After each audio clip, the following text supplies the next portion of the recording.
दो घात समीकरण के सवाल दो घात समीकरण के 4.2 का सवाल नंबर 8। यदि समीकरण 2x² plus 3x minus m बराबर 0 का एक मूल -1 है तो m का मान बताओ। ध्यान दीजिए दोस्त, यदि समीकरण 2x² plus 3x minus m बराबर 0 का एक मूल -1 हो तो यम का मान ज्ञात कीजिए। यम का मान बताइए दोस्तों।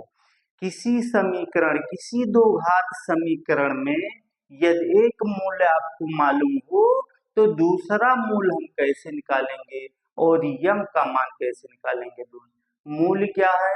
अल्फा और बीटा। मान लीजिए अल्फा का मान दिया -1 तो यम का मान बताना है। क्या बताना है? यम का मान बताना है। तो सबसे पहले जो समीकरण दिया गया है दोस्त, उस समीकरण को हम लिखेंगे। कौन सा समीकरण दिया है? 2x² plus 3x minus m बराबर 0 को किस समीकरण से तुलना कराएंगे? एक मानक समीकरण से। मानक समीकरण क्या है दोस्त? ये x² plus bx plus c बराबर 0 से तुलना करने पर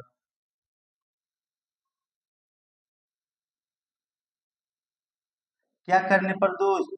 तुलना करने पर।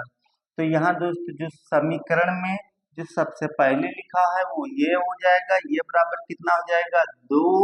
और b बराबर दोस्त जो यहाँ लिखा है इसको b कहते हैं। यक्स के गुणांक को हम b मानेंगे। यक्स का गुणांक कितना लिखा है? 3। और दोस्त c बराबर कितना लिखा है? -m। और एक मूल आपको पता है कौन सा मूल? एक मूल, पहला मूल चाहे कहिए और चाहे एक मूल कहिए, अल्फा बराबर -1। ध्यान दीजिए दोस्त, हमको यम का मान ज्ञात करना है। तो ये बराबर 2 मालूम हो गया, बी बराबर 3 हो गया और सी बराबर -1। अल्फा बराबर -1। अल्फा बराबर -1 और हमको किसका मान ज्ञात करना है दोस्त? यम का मान ज्ञात करना है। तो कौन सा हम फार्मूला लगाएंगे दोस्त? Alpha plus beta. Alpha plus beta बराबर होता है -b बटा ये फार्मूला है दोस्त। अल्फा प्लस बीटा बराबर -b बटा ये। अब दोस्त यहाँ अल्फा का मान कितना दिया है? -1। तो अल्फा के स्थान पे हम -1 लिखेंगे। प्लस बीटा बराबर -b। b का मान कहाँ दोस्त? या b का मान 3 है तो यहाँ माइनस और b के स्थान पे दोस्त 3 लिख देंगे और ये के स्थान पे ये का मान कितना है दोस्त? यहाँ 2, तो 2 लिखेंगे। ध्यान दीजिए दोस्त, हम यहाँ बीटा को ऐसे लिखेंगे। बीटा बराबर ये हो जाएगा -3 बटा 2 और इधर -1 है बराबर के इस पक्ष में जाएगा दोस्त तो +1 हो जाएगा। इसको हमको सॉल्व करने के लिए इसके नीचे हम बटा 1 कर रहे हैं। किसी भी संख्या में 1 से भाग करने पर उसके भागफल में कोई परिवर्तन नहीं होता है। यहाँ अब 3 को 1 से गुणा करेंगे -3 प्लस 2 एकन्नम 2 बटा 2 एकन्नम 2।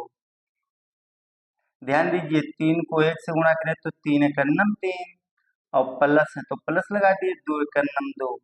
ध्यान दीजिए तो यहाँ -3 है, यहाँ +2 है तो -3 में से 2 घट जाएगा तो -1 बटा 2 बचेगा। यहाँ कितना? 3 में से 2 घट जाएगा दोस्त तो ये 3 रुपया कर्जा है, 2 रुपया रखे हैं प्लस मतलब दे दिए बटा 2। ध्यान दीजिए दोस्त, बीटा का मान कितना आ गया? 1 बटा 2 आ गया। बीटा का मान कितना आ गया? 1 बटा 2। मान लीजिए दूसरा मूल कितना आ गया दोस्त? 1 बटा -1 बटा 2। अब अल्फा इंटू बीटा हम लगाएंगे। अल्फा इंटू बीटा बराबर c बटा ये होता है। क्या होता है दोस्त? c बटा ये। अब अल्फा का मान कहाँ है, -1 है, तो यहाँ -1 गुणे बीटा का मान कहाँ है, -1/2। कितना है दोस्त, -1/2 बराबर सी का मान -1 ये का मान दोस्त 2। ध्यान दीजिए, माइनस और माइनस का गुणा करेंगे तो प्लस, और या करना 1/2, किसी भी 1/2 को हम 1 से गुणा करेंगे तो कितना आ जाएगा दोस्त, 1 ही आएगा। माइनस और माइनस की गुणा प्लस प्लस माना जा रहा है, और 1 1/2 कम 2 बराबर -m/2। यम को हम 2 से गुणा करेंगे तो -2m हो जाएगा दोस्त, बराबर 2 एकम 2। यम को यहाँ हम रोक लेंगे तो यहाँ हो जाएगा -2/2, कट गया दोस्त। यम बराबर कितना आएगा, -1। यही आंसर हो गया दोस्त।